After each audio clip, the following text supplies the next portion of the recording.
প্রযুক্তিগত, বুদ্ধিবৃত্তিক ও অন্য প্রয়োজনীয় সক্ষমতা থাকলেই কি যে কোনো দেশ পারমাণবিক অস্ত্র বানাতে পারবে? কারণ বিভিন্ন পরমাণু চুক্তির মাধ্যমে সেই পথ অনেকটাই রুদ্ধ করা হয়েছে। মূলত এই ক্ষেত্রেই কিছুটা জটিলতার মুখে পড়েছিল ইরান তাদের প্রথম পরমাণু কার্যক্রম শুরু করে 1950-এর দশকে। তখন থেকে দেশটি দাবি করে আসছে তাদের এই কার্যক্রম শান্তিপূর্ণ।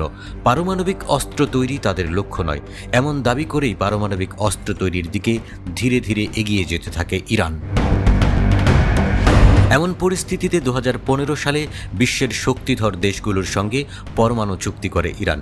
চুক্তির শর্ত ছিল তেহরান তাদের পরমাণু কার্যক্রম স্থগিত করবে, বিনিময়ে বিশ্বের শক্তিধর দেশগুলো ব্যবসা বাণিজ্যে ইরানকে সহায়তা করবে। কিন্তু 2018 সালে এই চুক্তি থেকে বেরিয়ে যায় যুক্তরাষ্ট্র এবং ইরানের উপর নিষেধাজ্ঞা আরোপ করে। তখন থেকে আবারও পারমাণবিক কর্মসূচি জোরদার করে তেহরান।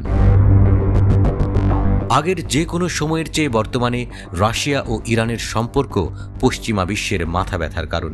ইউক্রেনের বিরুদ্ধে যুদ্ধে মস্কোকে সহায়তা করার জন্য ইরান 2022 সালে হাজারো ড্রোন এবং ক্ষেপণাস্ত্র সরবরাহ করতে সম্মত হয়ে রাশিয়ার সঙ্গে তার সম্পর্কের একটি বিপজ্জনক নতুন অধ্যায় খুলেছে। তাদের মধ্যে সম্পর্কের এই গভীরতা মস্কো ও তেহরানের মধ্যে চুক্তি শক্ত করতে সহায়তা করেছে।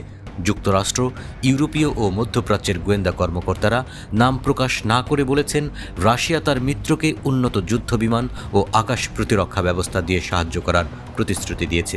দুই দেশের পারস্পরিক সম্পর্কে সুবাতাস বইছে। ইরান এবং রাশিয়ার গবেষণা প্রতিষ্ঠান পরমাণু বিজ্ঞানে পারস্পরিক সম্পর্ক আরও সম্প্রসারণের সম্ভাবনা পর্যালোচনা করেছে।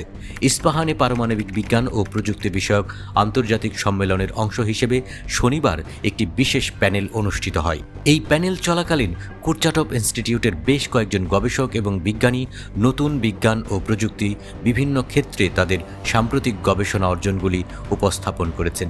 এই ক্ষেত্রগুলির মধ্যে মৌলিক স্তরে ন্যানো প্রযুক্তি, চতুর্থ প্রজন্মের সিঙ্কুট্রন এক্স-রে প্রযুক্তি এবং নিউট্রন গবেষণা উন্নয়নের জন্য ফেডারেল প্রোগ্রাম অন্তর্ভুক্ত রয়েছে। বৈঠকে দ্বিপাক্ষিক সহযোগিতার নতুন উপায় নিয়েও আলোচনা হয়।